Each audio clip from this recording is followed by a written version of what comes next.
Lo que es importante es que los virus tienen factores que intervienen en su desarrollo y que eso colabora con la patogenia que tienen, ¿no? Y depende mucho de su estructura. Los virus infectan, sobre todo algunos que tienen una predilección por ciertas células, ¿no? Los que tienen por el aparato respiratorio y algunas cepas dentro de los virus son un poco más virulentas que otras, y además es importante la cantidad de virus en el inóculo, eso también es importante. Ahora, hay otros factores que intervienen en el desarrollo de los virus son determinados por su medio ambiente. Importa mucho la temperatura.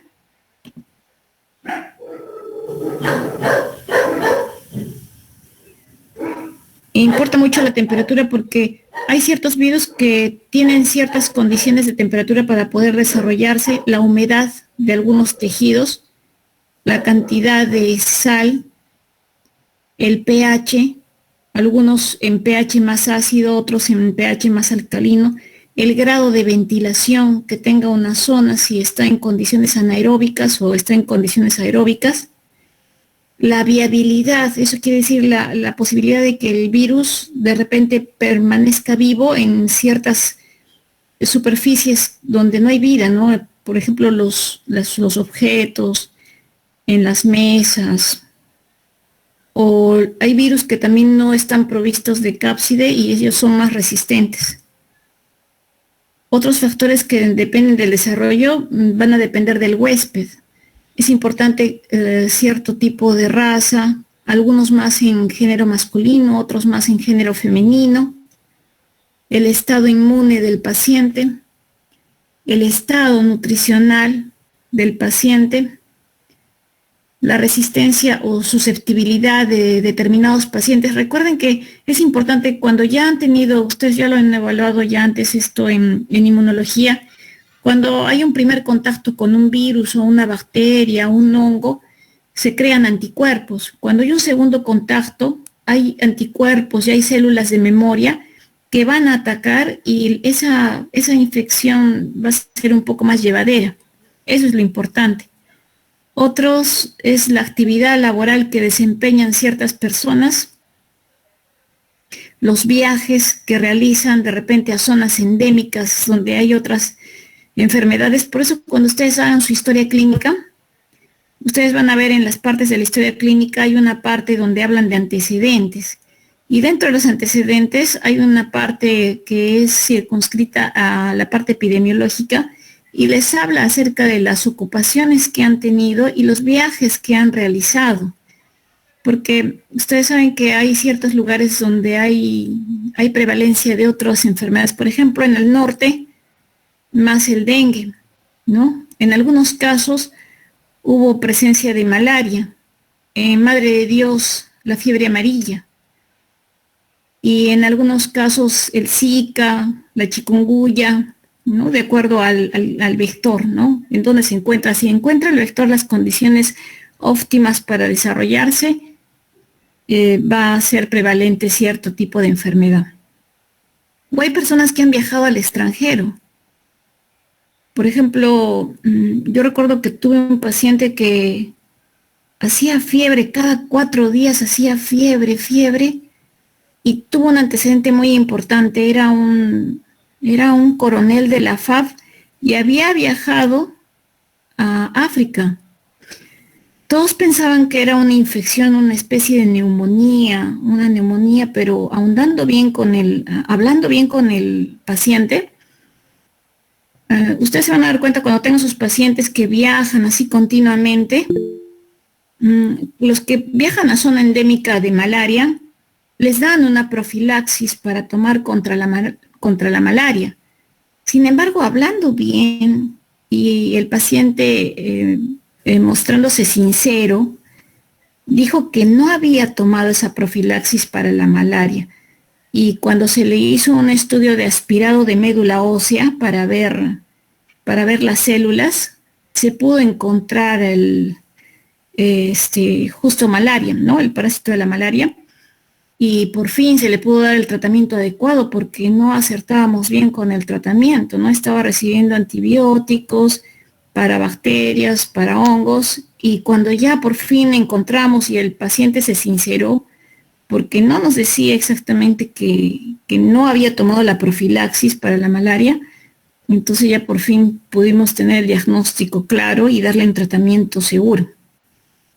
Es importante el embarazo y si la gestante ha recibido ciertas inmunizaciones y ha tenido unos controles prenatales de acuerdo a su cartilla durante todo el embarazo. Ustedes se van a dar cuenta cuando lleven ya en quinto año ginecobstetricia, hay ciertas enfermedades del primer trimestre, del segundo trimestre de embarazo, del tercer trimestre, y algunos tienen que ver con muchos, por ejemplo, los niños que nacen que nacen con retardo de crecimiento uterino, sea simétrico, asimétrico y de acuerdo a otras características del recién nacido, ven que de repente tienen infecciones congénitas por citomegalovirus, por toxoplasma o por otros gérmenes.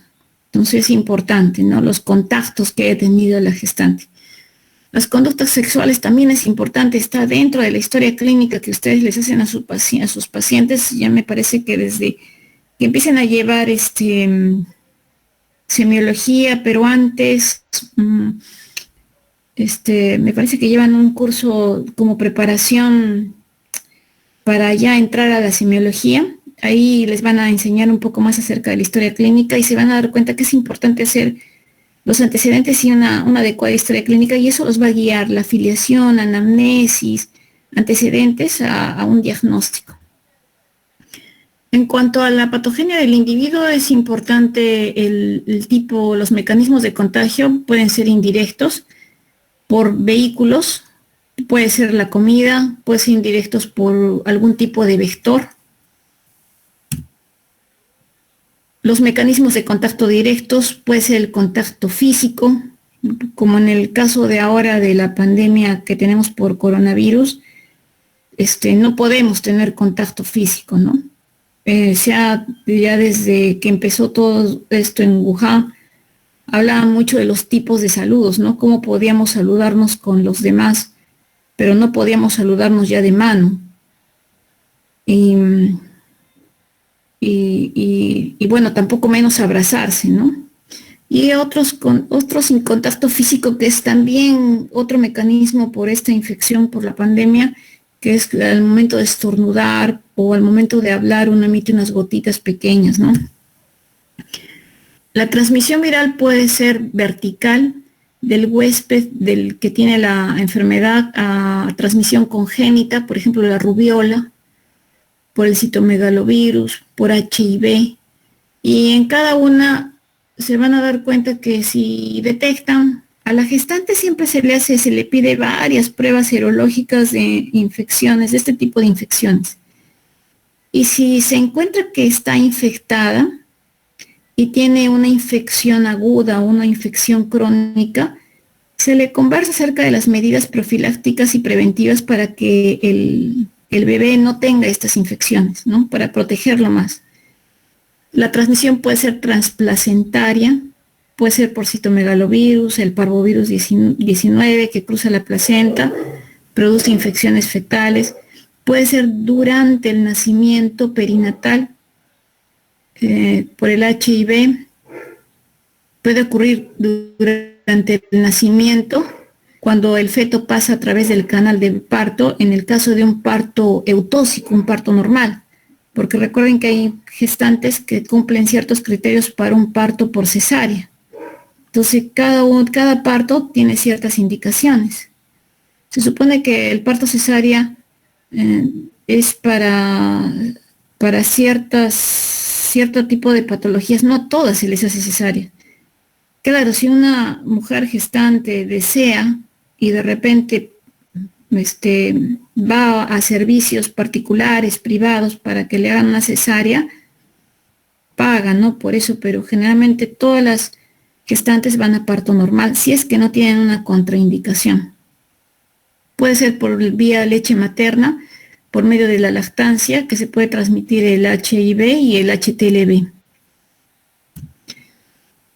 Continuando con la transmisión viral, puede ser por la vía respiratoria, la saliva como la influenza, el rinovirus, fecal oral, el enterovirus, el rotavirus. Rotavirus muy frecuente en niños. Los enterovirus tenemos el ecovirus, el coxsackie virus. Transmisión sexual puede ser el herpes virus tipo 2, el virus del papiloma humano, el HIV. Puede ser por un vector, por un artrópodo como el que produce el dengue. Puede ser por reservorios, por vertebrados que son reservorios como la rabia. Puede ser por vertebrados como vectores, como los que producen infecciones por arbovirus. Las puertas de entradas, esto ya habíamos visto antes, al inicio de microbiología. Puede ser por los ojos, la conjuntiva, puede ser por la boca, el tracto respiratorio, el tracto gastrointestinal, por una solución de continuidad, una herida en la piel, por vectores artrópodos que producen una picadura, una mordedura, por el tracto urogenital a nivel del ano. En cuanto a la piel, recuerden que la piel es una barrera, ¿no? Tiene una dermis, tiene una epidermis, tiene tejido celular subcutáneo. A no ser que haya una solución de continuidad a una herida que produzca la entrada de gérmenes, ¿no? Hay una barrera, ¿no? Tenemos células queratinizadas, pueden ingresar por heridas, mecánicamente por una lesión, mordeduras, insectos o animales, agujas. Agujas en el caso de accidentes laborales, ¿no? Ustedes generalmente cuando estén en el hospital les van a pedir su carnet de vacunación contra hepatitis B y otro tipo de enfermedades que se contagian por medio de la sangre, porque como ustedes están en contacto con pacientes y van a hacer procedimientos, ninguno no está exento de algún accidente con alguna aguja que ha sido de repente utilizada con algún paciente. Entonces no se olviden siempre, cuando tengan ustedes uno de estos tipos de accidentes laborales, tienen que hacer todo un procedimiento, tienen que ir por emergencia, tienen que ser evaluados por el médico, les dicen que han tenido un accidente laboral con una aguja, tienen que tomar datos del paciente con el cual han tenido el accidente, porque después se le hace seguimiento a este paciente, se le toman pruebas para hepatitis B, para VIH. Además, en algunos casos se les da a ustedes profilaxis contra VIH, con sidobudina y otro tipo de medicamentos.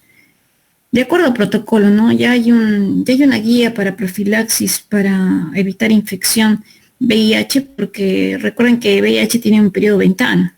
Entonces, no se olviden, por más que estén ocupados, por más que tengan cosas que hacer, si han tenido un tipo de accidente, tienen que hacer todo el procedimiento. Se van por emergencia, los atienden, les piden los exámenes, captan al paciente con el que tuvieron accidente y todo el proceso para que no tengan ningún inconveniente.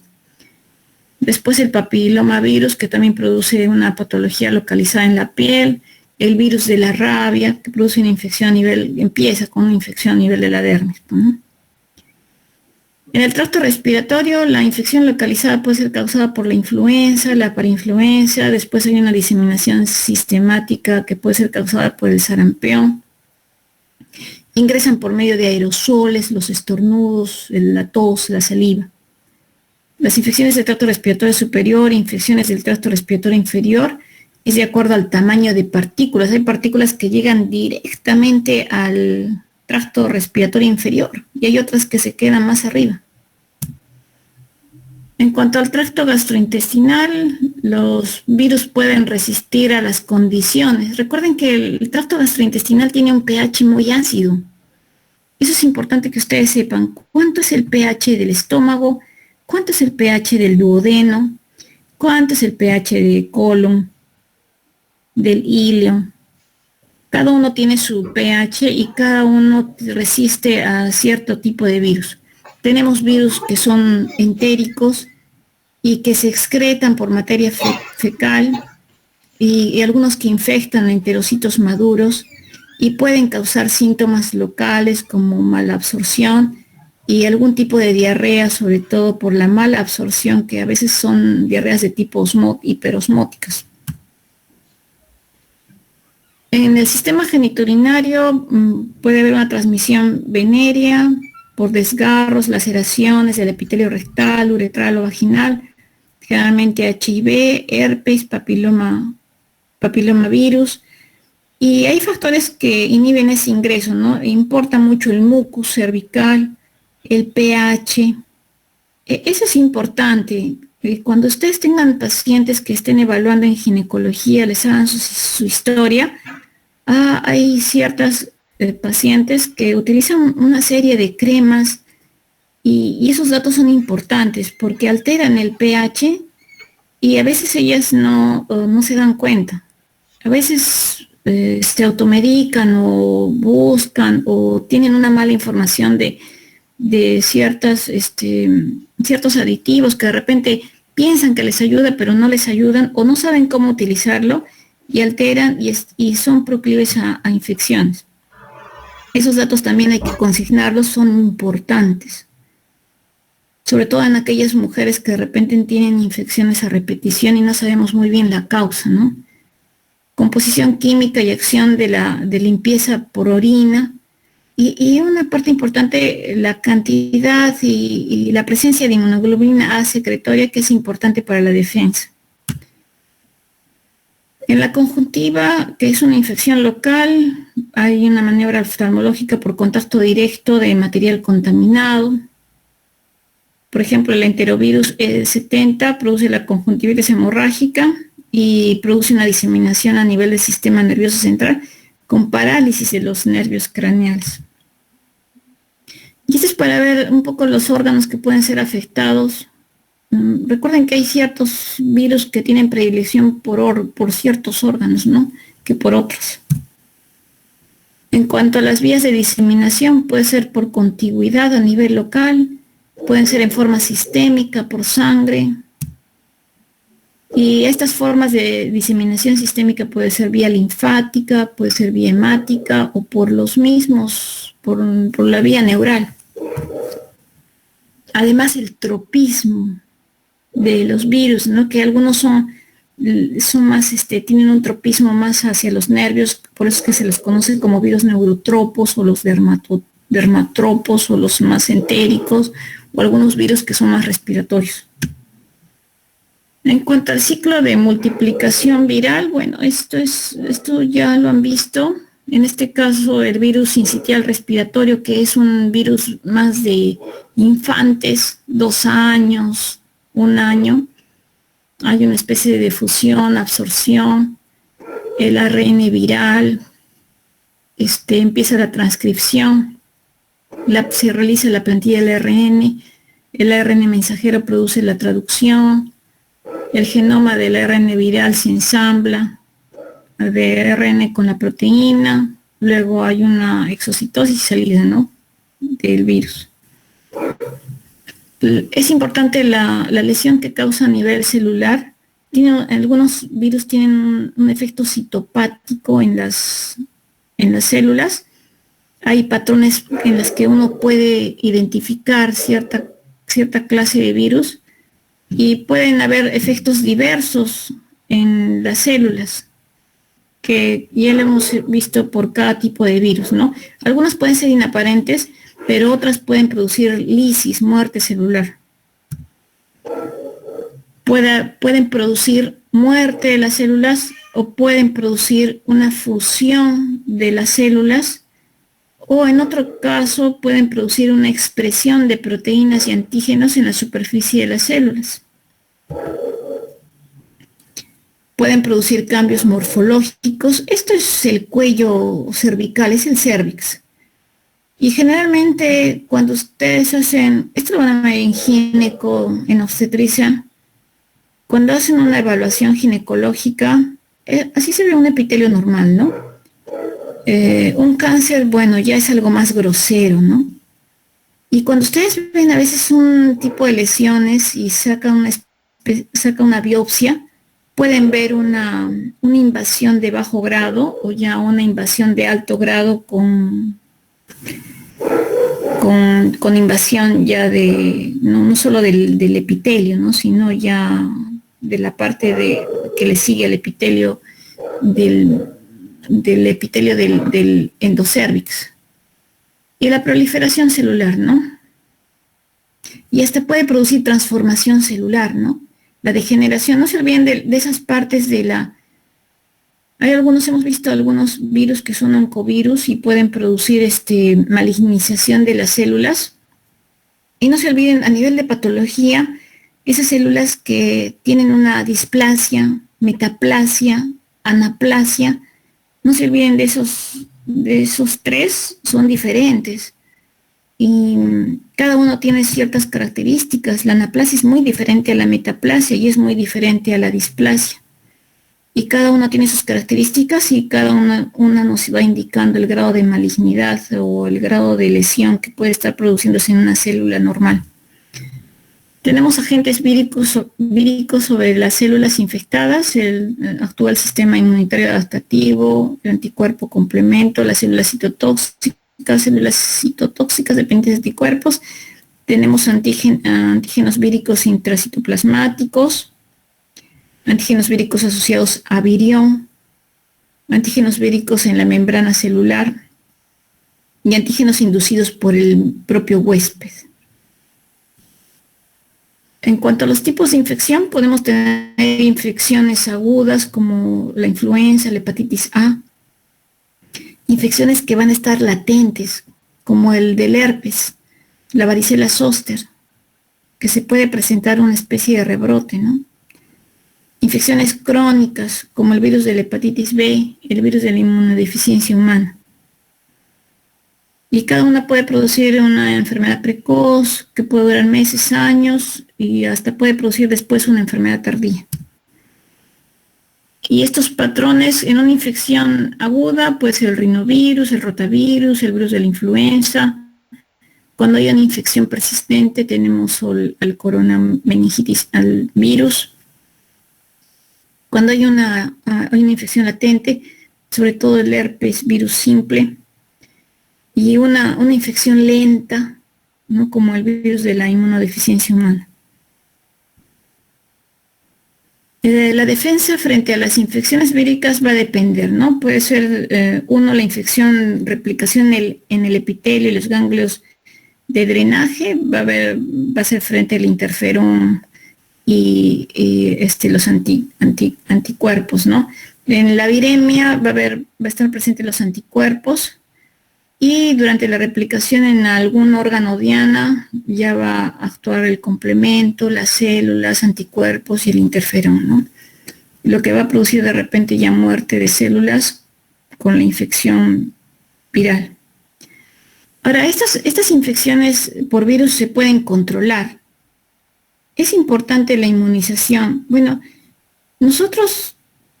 particularmente nosotros, los docentes, estamos llamados a enseñar, pero ustedes son personas que también tienen decisión propia y ustedes tienen todo el derecho y el deber de leer.